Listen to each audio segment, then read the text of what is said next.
Welcome back to Infinity Beyond, where science meets speculation. Tonight we explore a daring question. What if Earth froze again? What if tomorrow our planet plunged back into a full snowball Earth, a second deep freeze unlike anything modern humans have ever seen? This is not just fantasy. It's a thought experiment grounded in scientific possibility. Let's begin with the basics. Could it actually happen? The answer is yes, though it's incredibly unlikely in the short term. For Earth to enter a snowball state again, we'd need to drastically reduce greenhouse gases, the exact opposite of what's happening today. A massive decrease in CO2, combined with changes in solar radiation or major volcanic events, could trigger global glaciation. It might also happen over long geological timescales due to natural cycles we don't fully understand. But let's imagine it did happen. A perfect storm of volcanic shutdown, continental realignment, and solar dimming occurs. CO2 levels plummet. Ice sheets grow unchecked. Earth cools rapidly. The oceans begin to freeze.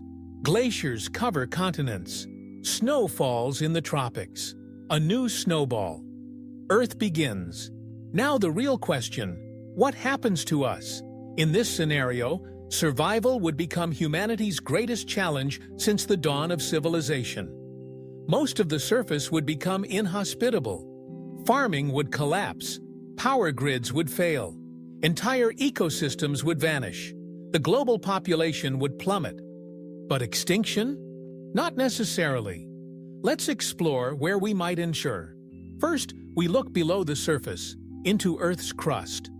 Much like early microbial life, humans could take shelter underground, where geothermal heat remains stable.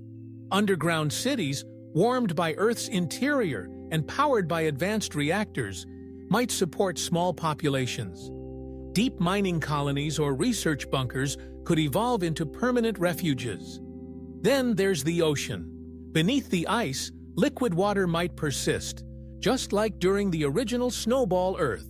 Subglacial ocean habitats, domed underwater colonies, or even thermal vent-powered biospheres could support marine life and future aquaculture. If we could harness heat from hydrothermal vents, we might recreate ecosystems similar to ancient chemosynthetic ones. High-tech solutions would also come into play. Massive fusion-powered arcologies, self-sustaining biodomes, and space-based solar arrays could support limited human populations in key locations, perhaps in geothermal hotspots like Iceland, Yellowstone, or East Africa's Rift Valley. These regions might remain semi-temperate due to tectonic activity. Some humans might even flee into orbit. Space stations, moon bases, or Mars colonies, though still in their infancy, could become critical outposts. In a frozen Earth scenario, humanity may become more dependent on its off-world infrastructure than ever before. We might export heat, energy, even food, back to the frozen homeworld. But the real survival wouldn't be technological. It would be social and psychological. Societies would have to reorganize, cooperate, and adapt. Scarcity of food, energy, and light would test governance, morality, and global unity. Cultures would evolve in isolation. Languages might diverge again. Future generations might grow up never knowing the sun. Some speculative thinkers propose terraforming Earth itself. In the far future, if Earth entered a new snowball phase, humanity might try to reheat the planet, deliberately pumping greenhouse gases into the atmosphere, seeding clouds, or using orbital mirrors to direct sunlight. Ironically, some of the same geoengineering technologies proposed today to cool Earth could be reversed to warm it again. This concept, the ability to engineer planetary climate, might define the survival of any advanced civilization. Whether facing extreme warming or extreme cooling, species that endure are those that control their environment, rather than merely reacting to it. But even beyond survival, what would such a future mean for our identity? Would humans remember Earth as it once was, A warm, green, ocean-covered world? Or would mythology form around the sun, the seasons, the ancient tropics? Would art, music, and philosophy evolve differently in a world defined by ice, scarcity, and endurance? In many ways, this thought experiment reflects a deeper truth. Snowball Earth reminds us that our planet is not static. It has swung between extremes before and will again. We are not passengers. We are participants in this great climate engine. And whether the future holds fire or ice, our fate depends on how wisely we respond. So what can we learn from imagining a modern Snowball Earth? First, it humbles us. Nature's power is vast, cyclical, and indifferent. Second, it empowers us. With knowledge, foresight, and cooperation, we can prepare for woe and even prevent catastrophe. And third, it inspires us. Because the story of Snowball Earth is not just one of collapse, it's one of resilience, rebirth, and evolution. As we conclude this epic series here on Infinity Beyond, remember, we are the descendants of life that survived the freeze, and perhaps one day we'll be the ancestors of those who survive it again. Until next time, keep learning, keep dreaming, and keep reaching for the stars. This is Infinity Beyond, signing off from the edge of a frozen world. Hello and welcome, curious dreamer. You found your way back to Infinity Beyond, where we drift through the cosmos, through time, and the wonders of the natural world, one gentle thought at a time. Tonight, we glide into Earth's deep past, to an era cloaked in mystery and frost. Imagine, if you will, an entire planet wrapped in a thick, icy blanket. Oceans frozen solid, continents buried under snow, and only the faintest glimmers of life clinging on. This is the story of Snowball Earth. It's not a fantasy, nor a poetic vision, but a scientific hypothesis that has gained momentum over the decades. Geologists and paleoclimatologists have uncovered ancient signs, from tropical glacial deposits to isotope anomalies, that suggest Earth may have frozen over, not once but several times in its ancient history. But before we lose ourselves in ancient snowstorms and sub-zero deserts, let me ask, where are you watching from tonight? What time is it in your corner of the world?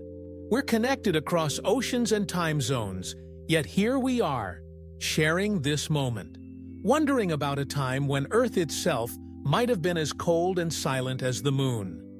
Let's set the scene. Roughly 700 million years ago, during the cryogenian period, something astonishing happened. The sun was dimmer back then, about 6% less luminous than it is today. A series of volcanic eruptions and tectonic shifts began altering Earth's atmosphere, possibly reducing the greenhouse gases that trap heat. With less carbon dioxide in the air and more sunlight reflected away by growing glaciers, a runaway feedback loop began. Ice spread across the poles, and it didn't stop. White glacial surfaces reflect sunlight better than dark oceans. So as more ice formed, more sunlight bounced back into space. Temperatures plummeted. Ice advanced. Again and again the cycle intensified. Until eventually, the theory suggests, Earth transformed into a frozen sphere, a true snowball. But what does that mean exactly? How cold would it have been? Some scientists estimate that average global temperatures may have dipped as low as 50 degrees. 58 degrees. Oceans were covered in ice potentially kilometers thick. Only a few open cracks might have existed. And beneath those, life, bacterial, microbial, primitive, may have persisted in the warmth near hydrothermal vents. Imagine that. Entire ecosystems existing in pitch-black water under a ceiling of ancient ice, sustained only by heat from the Earth's core. Evidence for this icy apocalypse comes from places you might not expect: Namibia, Canada, China. Glacial sediments have been found in ancient rocks that once sat near the equator. A paradox that makes perfect sense if the entire globe was frozen. Add to that chemical signatures in ancient rocks, called carbon isotopes, which show drastic shifts in Earth's carbon cycle, patterns that align with long, planet-wide freezes. And yet, Earth survived. Life persisted. In fact, some scientists believe Snowball Earth may have helped evolution. The extreme conditions could have acted as a crucible, driving adaptation and resilience. Once the planet began to thaw, thanks to volcanic outgassing of CO2 over millions of years, greenhouse effects slowly reversed the freeze. When the ice finally melted, life may have exploded in complexity, a possible precursor to the Cambrian explosion, when multicellular life diversified dramatically. Let's pause here for a moment. Close your eyes and picture our Earth, white and shimmering, a marble of ice adrift in blackness. No forests, no rivers, no birdsong or bees. Just silence and frost. And yet beneath that surface, life refused to give up. It waited. It endured. Isn't that astonishing? As we delve deeper in this series from Infinity Beyond, we'll uncover what happened next, how Earth broke free from its icy prison, what it means for understanding climate today, and what it tells us about other planets. Could Mars, with its ice caps and hints of ancient water, have once been a snowball too? Could exoplanets locked in glacial states be hiding life beneath their crusts? There is so much more to explore.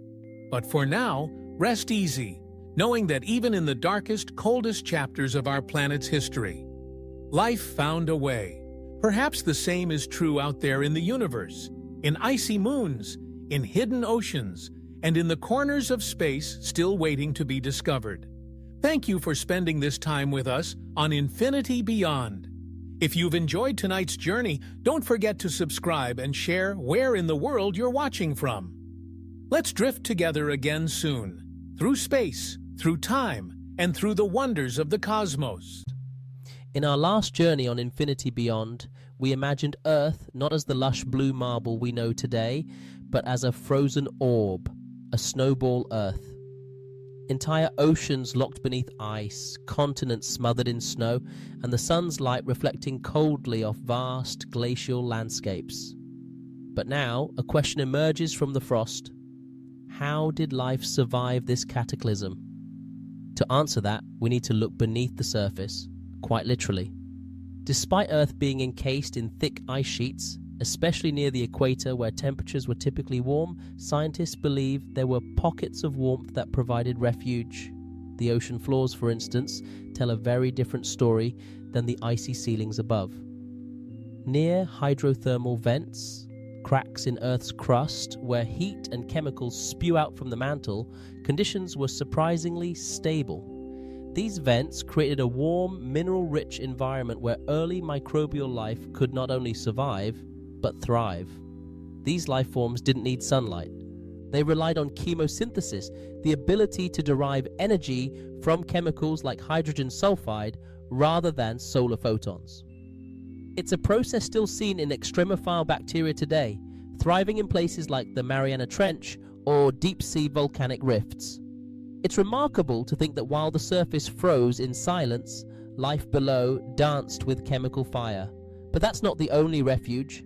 There may have been polynyas, open water regions surrounded by sea ice, similar to those found in polar regions today. These areas, possibly kept open by ocean currents, winds, or geothermal activity, could have served as life-sustaining oases, allowing light to penetrate, gas exchange to occur, and photosynthesis to continue. Primitive algae and cyanobacteria might have hovered just below the surface, absorbing the faint winter sun and continuing the ancient biological rhythms. Scientists have also proposed the existence of thin equatorial belts, where ice cover was less extreme, especially in early stages of the glaciation.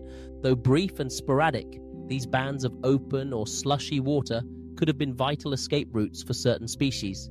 Even sedimentary rock records from these periods show glacial dropstones, chunks of rock carried by icebergs and dropped into sediments in what would have been tropical waters. Their presence hints at both icebergs and liquid water coexisting near the equator, a tantalizing sign of instability in the snowball's grip. And yet, even in total darkness, life had tricks up its sleeve. Some microorganisms enter a dormant state, forming spores that can survive in extreme conditions for hundreds or even thousands of years. Others evolve protective shells or antifreeze proteins to cope with sub-zero temperatures. Evolution is often forged in adversity, and here, in one of Earth's harshest climates, it may have honed life into forms both resilient and astonishing. This resilience opens the door to speculation far beyond Earth. If life could survive under kilometers of ice without sunlight, drawing energy from the crust, what does that say about places like Europa, the icy moon of Jupiter? Or Enceladus, Saturn's moon that sprays water from its subsurface ocean into space? Or even exoplanets orbiting dim red dwarfs, permanently locked in glacial twilight? Snowball Earth becomes more than just an Earth story. It becomes a cosmic survival manual. The same strategies life used here might exist elsewhere, hidden beneath alien ice. But let's not forget what came next. Eventually, Earth warmed. Volcanoes, buried beneath the ice, continued to erupt. Over millions of years, carbon dioxide built up in the atmosphere. With little to no weathering processes during the deep freeze to remove it, CO2 levels rose steadily, acting like a planetary greenhouse. Eventually, the ice couldn't hold. Temperatures crept upward, glaciers retreated, and Earth began to breathe again. The transition was not gentle. The melting of vast ice sheets likely triggered super greenhouse conditions. Oceans turned acidic. Weather patterns grew violent. Yet, in this turbulent awakening, life exploded. New ecological niches emerged. Evolution accelerated. Complex, multicellular organisms began to dominate. That long, glacial sleep may have prepared Earth for its next act, one of rich biodiversity and creative adaptation. Let's take a moment to reflect. The idea that life can endure, even when the sky freezes over, when the oceans are buried beneath silence, and when the sun itself seems distant, is profoundly humbling. We often think of fragility when we imagine living things. But life, as Earth shows us, is incredibly stubborn. It persists, it adapts, it hides in the dark and emerges stronger. And now, as we look out into the universe, that persistence gives us hope. In the next segment of our Infinity Beyond journey, we'll uncover the mysteries of how the Snowball Earth hypothesis was discovered, from rocks in Africa to isotopic fingerprints in China, and how Earth's frozen past is helping scientists decode climate change today. Until then, stay curious, stay brave, and remember, even in the coldest corners of the cosmos, the spark of life may still be burning. Welcome back to Infinity Beyond, where tonight we become time travelers of stone. In our journey through the frozen annals of Earth's history, we've envisioned an entire world wrapped in ice and pondered how life clung to survival beneath the frost. But now we ask, how do we know this actually happened? Where is the proof that Snowball Earth wasn't just a poetic metaphor, but a brutal planetary reality? As it turns out, the evidence lies not in frozen glaciers or preserved fossils, but in rocks, silent witnesses to Earth's most dramatic eras. Let's begin in Namibia, Africa. There, geologists discovered layers of glacial deposits, rocks scraped and tumbled by ice sheets, preserved in ancient sedimentary basins. These rocks date back over 700 million years. What's astonishing is not just their age, but their location. These glacial deposits were found in what would have been tropical latitudes at the time. That's like finding evidence of an ancient blizzard in modern-day Brazil. How is that possible? It suggests that glaciers, traditionally confined to polar regions, once reached all the way to the equator. This alone was enough to rattle the foundations of geoscience. But that was just the beginning. Further north in Canada, dropstones were unearthed, large, heavy rocks embedded in fine oceanic mudstone. These could only have arrived via icebergs, giant floating blocks of ice that carried stones from the continents into the open sea. As the icebergs melted, the stones dropped into the sediment, forming what are now called glacial dropstones. Again, these were found in formations believed to be near the equator during the Cryogenian period. Geologists also turned their gaze to isotopes, variations of elements that behave like fingerprints in the rock record. During Snowball Earth events, carbon isotope ratios in marine sediments shifted dramatically, indicating a disruption in the global carbon cycle.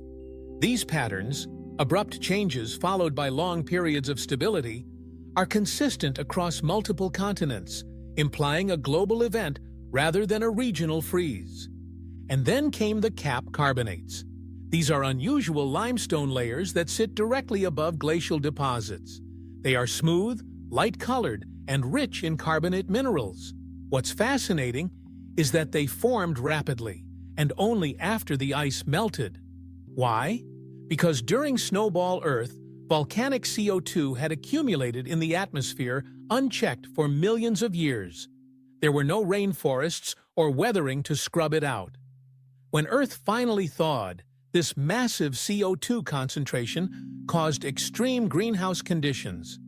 Rainfall became acidic, oceans absorbed the carbon, and vast carbonate platforms were laid down like a planetary signature, marking the end of each snowball episode.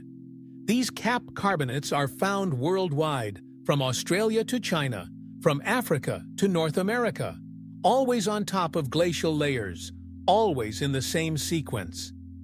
Even more astonishing is that in some of these ancient formations, we find tiny ripples, frozen records of waves that once lapped against open water.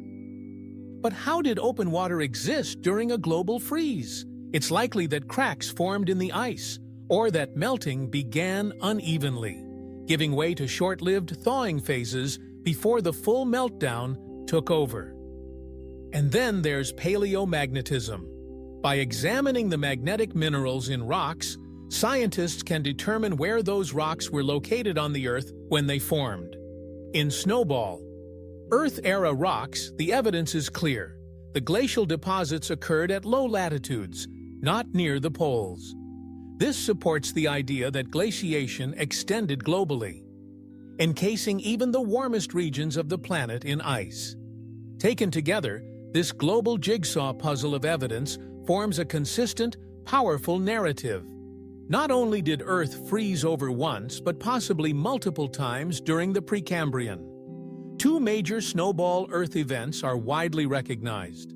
The Sturtian glaciation, about 717 to 659 million years ago, and the Marinoan glaciation, about 650 to 635 million years ago. And yet, it's still a mystery. Some scientists argue for a slush ball Earth instead, a world where the tropics remained partially open while polar regions were frozen. Others raise questions about the precise timing, duration, and severity. Debate is natural in science, but the overwhelming body of data supports the existence of one or more near-global glaciations, a frozen planet, revived by time and heat. This search for ancient climate clues is not just about the past. It's a mirror for the future. If Earth could experience such dramatic climate swings, from icehouse to greenhouse, it reminds us how dynamic and fragile planetary systems truly are. Studying Snowball Earth helps climatologists understand runaway feedback loops, like those triggered by melting polar ice or carbon emissions today. It offers context for the tipping points we now face. So the next time you see a rock, weathered, cracked, sun-bleached, remember, it might be holding secrets from a time when Earth was an ice world, a time when silence ruled and the sky was a mirror of cold. In the next episode of Infinity Beyond, we'll explore what happened after the thaw, the violent return of warmth, the rise of complex life, and how this great freeze may have set the stage for evolution as we know it. Until then, keep your curiosity sharp and your mind open. The rocks beneath your feet may be telling the oldest story ever told. Welcome back, explorer. You're watching Infinity Beyond, and tonight we return to a world frozen in time, but poised on the edge of transformation. Earth, once sealed in ice from pole to equator, was about to awaken. But how does a planet locked in such a deep freeze find its way back to warmth? It begins not with sunshine, but with volcanoes. Even beneath kilometers of ancient ice, Earth's geological engine never stopped running. Tectonic plates continued to move. Volcanoes, many hidden beneath the surface, kept erupting. And with each eruption, they pumped carbon dioxide, CO2, into the atmosphere. In normal conditions, this CO2 would be scrubbed out of the air by weathering rocks and rain. But during Snowball Earth, those natural cleaning mechanisms were shut down. There were no rivers flowing, no soil cycling carbon, no forests to absorb it. So CO2 built up, slowly, steadily, relentlessly. Over millions of years, this greenhouse gas accumulated in the atmosphere. Eventually, the concentration reached a tipping point. Estimates suggest CO2 levels during the thaw reached 350 times modern levels. That's nearly 10% of the atmosphere, a staggering number. And with such intense levels of greenhouse gas, the planet began to warm. The ice didn't melt gently. Instead, the thaw likely came suddenly in geological terms. As the greenhouse effect kicked in, global temperatures skyrocketed. Models suggest an increase of up to 50 degrees Celsius in a relatively short time. The frozen oceans began to crack, melt, and release their own greenhouse gases, methane in particular, intensifying the warming further. And then came the rain. For millions of years, Earth had been parched. When the ice began to recede, rainfall returned with a vengeance. The atmosphere, saturated with CO2, created acidic rain, strong enough to rapidly weather exposed rock surfaces. This chemical weathering absorbed CO2 from the air and dumped it into the oceans. There, it combined with calcium to form carbonates, which settled to the seafloor as cap carbonates, the smooth rock layers we discussed in Segment 3. This marked a dramatic reversal, from a planetary freezer to a global sauna. But the consequences were not just geological, they were biological. Life, having endured in hidden refuges for millions of years, now had access to sunlight, nutrients, and a freshly oxygenated ocean. The floodgates of evolution opened. What followed was nothing short of a biological renaissance. Some scientists suggest that this post-snowball period set the stage for the Cambrian explosion, which occurred about 50 to 100 million years later. During this period, life diversified rapidly. Complex multicellular organisms appeared. Animals developed skeletons, sensory organs, and mobility. The tree of life branched in all directions. Why did evolution suddenly accelerate? Because the environment changed so drastically. New habitats emerged. Nutrient-rich runoff from melting glaciers fueled algae blooms in the oceans. Oxygen levels rose. Food webs became more complex, and life, once confined to the shadows, now surged into the light. But the Great Thaw came with risks. Runaway greenhouse effects likely caused superheated climates, acidified oceans, and mass die-offs. The weathering of rocks removed CO2 over time, but initially, the transition would have been volatile. Earth swung from deep freeze to heat wave, a climatic whiplash that reshaped the planet. Interestingly, this pattern of glaciation followed by greenhouse may not be unique. Similar cycles may have occurred twice during the Cryogenian, as geologic evidence indicates. And the mechanism, CO2 buildup followed by rapid melting, could help explain the climate dynamics of other planets too. If Mars once had active volcanoes and a thicker atmosphere, perhaps it too went through snowball and greenhouse phases. The same could be true for Earth-like exoplanets orbiting in tight, unpredictable cycles. Snowball Earth is no longer just a theory. It's a climate model for entire worlds. And that's what makes it so relevant today. Our current climate crisis involves the same carbon dynamics, the buildup of CO2, the risk of feedback loops, and the unpredictability of planetary systems. Studying Earth's deep past is not just a history lesson. It's a warning and a blueprint for understanding the thresholds we must not cross again. Imagine standing on a rocky plateau in Namibia, holding a stone that once lay beneath a glacier and then beneath a flood of tropical seawater. That single rock carries the memory of a planet reborn, frozen, thawed, and alive again. Earth's ability to recover is extraordinary, but it comes at a cost. Life today thrives because of what life then endured. The scars of Snowball Earth remain written in stone, in sediment, in isotopes, and in the DNA of creatures that learned how to survive, adapt, and evolve. As we close this segment of Infinity Beyond, we leave you with one final image. A world once frozen, now teeming with possibility. It reminds us that even after the darkest winters, spring does come, sometimes in the most unexpected ways. In our next episode, we'll explore the cosmic implications of Earth's Great Freeze. Could alien worlds, frozen and silent, also harbor life beneath the ice? Stay curious, stay warm, and keep exploring with Infinity Beyond. Welcome back to Infinity Beyond, where tonight we take the Snowball Earth hypothesis and launch it into the cosmos. We've explored how Earth may have once been completely frozen, a silent world wrapped in ice, with life surviving beneath in dark, hidden oceans. But what if Earth wasn't the only planet to experience such a fate? What if frozen worlds, seemingly dead, icy planets, are actually alive beneath the surface? It's not just science fiction. It's a hypothesis with growing support.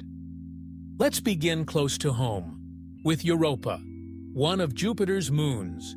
Europa is roughly the size of Earth's moon, but unlike our cratered satellite, it's covered in smooth, bright ice. Beneath that frozen crust, scientists believe there lies a liquid water ocean, kept warm not by sunlight, but by tidal heating, gravitational friction caused by Jupiter's immense pull. Here, in this subterranean sea, conditions may resemble those of early Earth during its snowball phases. Hydrothermal vents on Europa's ocean floor could be spewing minerals and heat, just as they did on our planet. And where there's warmth, water, and chemistry, there could be life. Not far behind is Enceladus, a tiny moon orbiting Saturn. Though smaller, Enceladus surprised the world in 2005 when the Cassini spacecraft spotted geysers erupting from its south pole, plumes of water vapor, organics, and salts shooting into space. These weren't just signs of water, but clues to a global ocean beneath its icy crust. The fact that such moons may host internal oceans raises a fascinating question. Could snowball planets or moons, completely frozen on the outside, be teeming with life on the inside? And could the same principle apply to exoplanets, worlds orbiting other stars? Take a moment to imagine a planet like Earth, orbiting a red dwarf star, a common type of star in the galaxy. Red dwarfs are cooler and dimmer than our Sun. Planets in their habitable zones receive much less light. If such a planet lacks a strong atmosphere or internal heating, it might freeze over entirely. At first glance, that seems like the end of the story. A dead, frozen planet. But Earth teaches us otherwise. Remember, during Snowball Earth, life persisted. It didn't need sunshine. It didn't need land or even air. It found safety in the darkness, clinging to vents, floating in brine pockets, hiding beneath the ice. If life could endure here, then why not out there? This shifts the habitable zone concept in astronomy. Traditionally, scientists focused on finding exoplanets with Earth-like temperatures and atmospheres, a so-called Goldilocks zone. But now some are proposing a subsurface habitability model, where planets outside the traditional zone might still host life below their icy surfaces. What's more, ice can act as a shield, protecting internal oceans from cosmic radiation, solar flares, and meteoric impacts. In some ways, a snowball world might be more stable for microbial life than a volatile surface environment. Of course, life in such worlds would be alien, perhaps chemosynthetic, slow-growing, or entirely unfamiliar. But that doesn't mean it's impossible. In fact, the most common types of life on Earth are microbial extremophiles, bacteria and archaea that thrive in boiling vents, toxic acid pools, and deep Antarctic lakes buried beneath glaciers. These organisms are not the exception. They are the foundation of biology. So if alien life does exist, it might not be building cities or sending radio signals. It might be floating beneath a kilometer of ice, feeding on chemical gradients, glowing faintly in the dark. And there's more. Scientists have proposed that icy exoplanets might occasionally thaw due to changes in orbital eccentricity, nearby stellar flares, or internal geothermal cycles. These periodic warmings could trigger evolutionary bursts, like Earth's post-snowball bloom. It's possible that life, even in cold places, comes in waves, retreating during deep freeze, thriving during rare thaws. This paints a much broader picture of what it means for a world to be habitable. Snowball Earth, in all its frozen silence, may have been one of the most important stages in our planet's biological evolution. Without it, perhaps life would have remained simple, stagnant, or even perished. Instead, it adapted, endured, and evolved. That same template might be repeating over and over again across the galaxy. So when we look at icy exoplanets with telescopes, we should not dismiss them. We should imagine what's beneath, what might be swimming in oceans we cannot yet see. In upcoming missions, like Europa Clipper and JUICE, humanity will get closer than ever to investigating these frozen frontiers. Subsurface probes, radar mapping, and sample return missions might one day confirm what we've long suspected, that life doesn't always need warmth, light, or even surface. Sometimes, all it needs is a place to hide. As we end this segment of Infinity Beyond, let's reflect on this. The universe may be cold, it may be quiet, but that doesn't mean it's lifeless. It just means life knows how to survive in the shadows. In the next episode, we'll return to Earth to examine how Snowball Earth has reshaped modern climate science, and what lessons it teaches us about our planet's present and precarious future. Until then, keep wondering, keep watching the stars, and keep exploring with Infinity Beyond. Welcome back to Infinity Beyond. Tonight, we step out of the ancient past and into a pressing present. We've journeyed through a time when Earth froze from pole to equator. We've seen how life endured beneath the ice, how volcanic CO2 reversed the freeze, and how snowball conditions gave way to explosive evolution.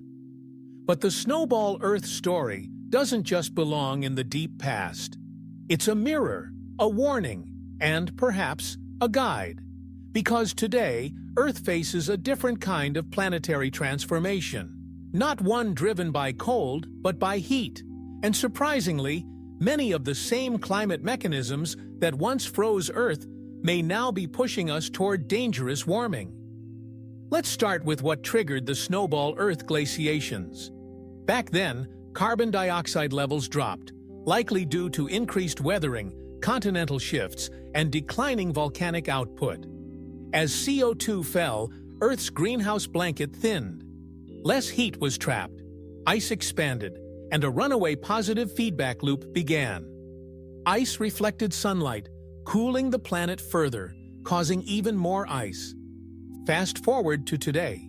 We are now pushing the planet in the opposite direction. but with the same dangerous feedback effects. As human activity releases billions of tons of CO2 annually into the atmosphere, Earth is warming. Glaciers are melting. But here's the twist. As the polar ice disappears, the planet absorbs more solar radiation, accelerating warming, much like it accelerated cooling during the snowball phase. It's feedback in reverse. And it's just as powerful. In fact, climate scientists today model tipping points that eerily echo those from the cryogenian period. Once Arctic sea ice shrinks past a critical threshold, it may vanish entirely during summer months, altering global weather patterns, jet streams, and ocean currents. Another risk lies in methane clathrates, frozen methane trapped beneath ocean sediments and permafrost. As temperatures rise, this methane can be released, a greenhouse gas far more potent than CO2. A sudden burst of it could trigger rapid warming, akin to the volcanic CO2 spikes that ended Snowball Earth. The past shows us how quickly things can change. During the Snowball episodes, it took millions of years for CO2 to build up naturally. But when it did, warming came violently. Sea levels surged, oceans acidified, species either adapted or vanished. Earth recovered, but it took millions of years. We don't have millions of years. Today's CO2 rise is occurring hundreds of times faster than it did in the Precambrian. We are compressing geologic-scale climate change into mere centuries. And while Earth will survive, human civilization, with its coastal cities, delicate agriculture, and vast infrastructure, may not adapt so easily. But here's the paradox. Snowball. Earth also shows us that Earth is resilient. The biosphere bounced back. Life not only endured, it innovated. The ice forced evolution. New forms emerged. Complexity grew. There's hope in that. Yet that same resilience doesn't guarantee stability. The lesson isn't that we can do anything to the planet and expect it to bounce back unscathed. It's that climate swings, hot or cold, come with immense cost, and they're often driven by the same trigger: carbon. We're now living in what some call the Anthropocene, a new geological epoch where humans are the dominant force shaping the planet's systems. Unlike ancient volcanoes, we control the levers: fossil fuels, land use, deforestation, and we're pulling them fast. So how do we respond? Snowball. Earth teaches us two key things. First, feedback loops are real and powerful.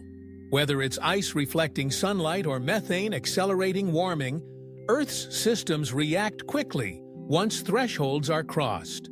Second, recovery is possible, but it takes time and leaves scars. It's far easier to prevent tipping points than to reverse them. Already we're seeing early warnings: heat waves, droughts, supercharged storms, and collapsing ecosystems.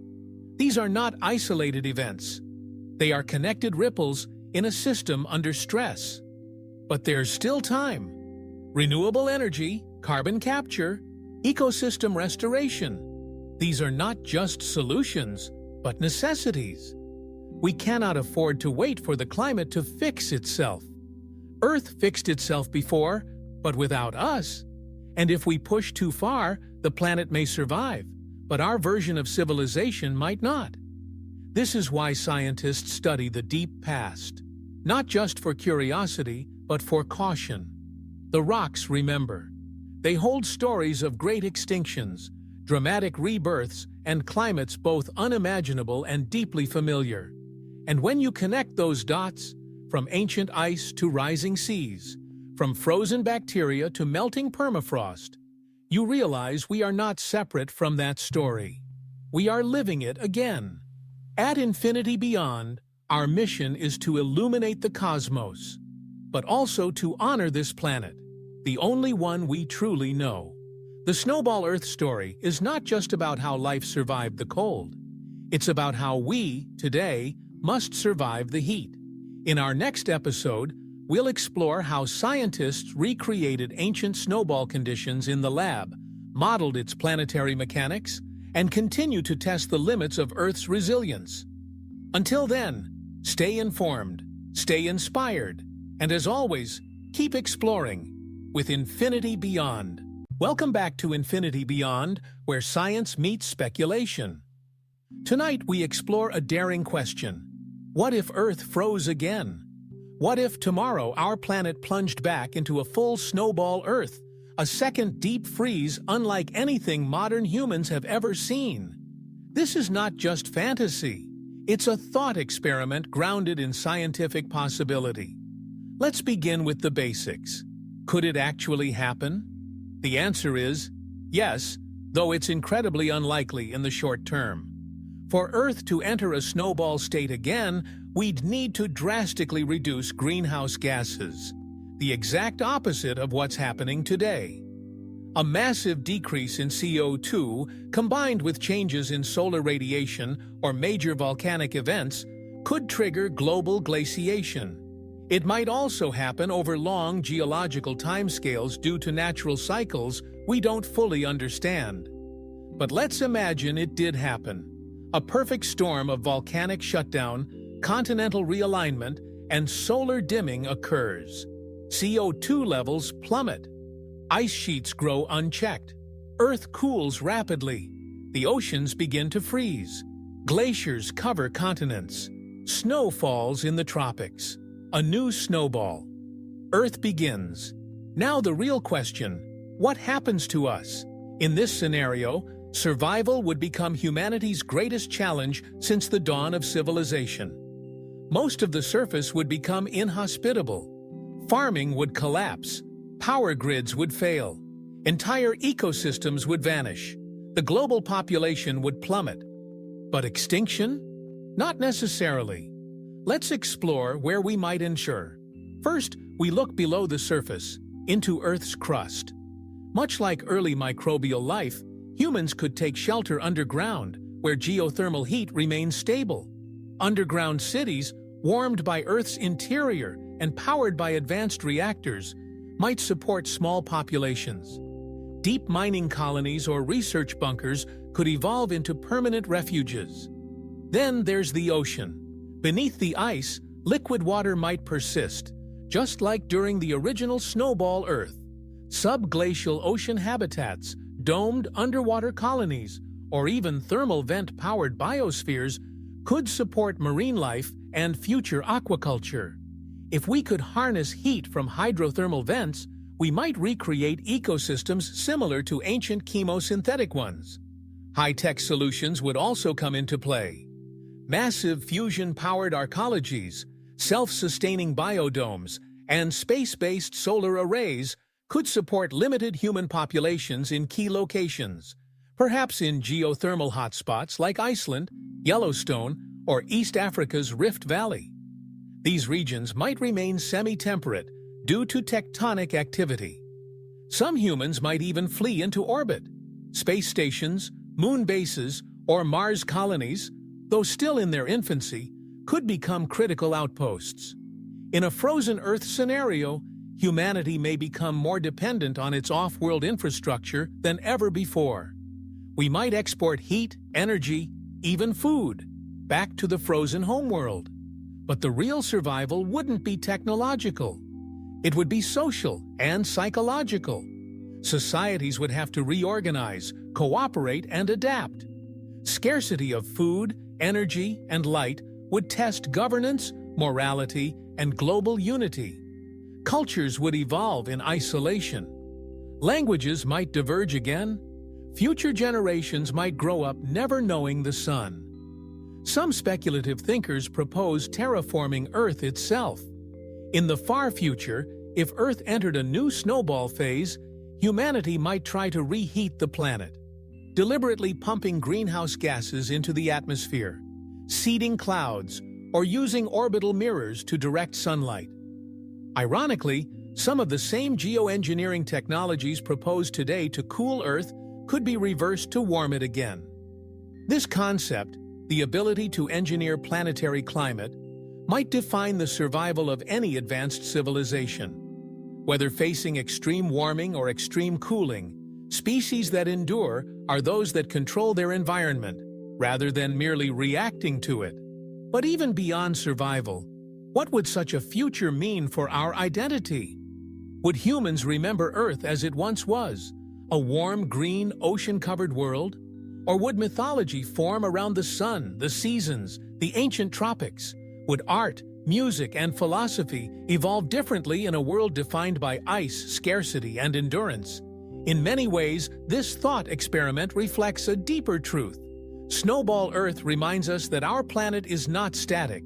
It has swung between extremes before and will again.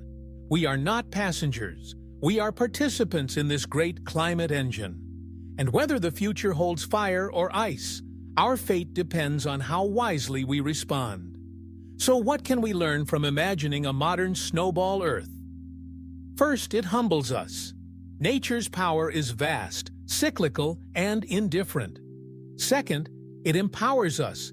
With knowledge, foresight, and cooperation, we can prepare for and even prevent catastrophe.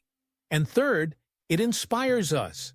Because the story of Snowball Earth is not just one of collapse, it's one of resilience, rebirth, and evolution. As we conclude this epic series here on Infinity Beyond, remember, we are the descendants of life that survived the freeze. And perhaps one day, we'll be the ancestors of those who survive it again. Until next time, keep learning, keep dreaming, and keep reaching for the stars. This is Infinity Beyond, signing off from the edge of a frozen world.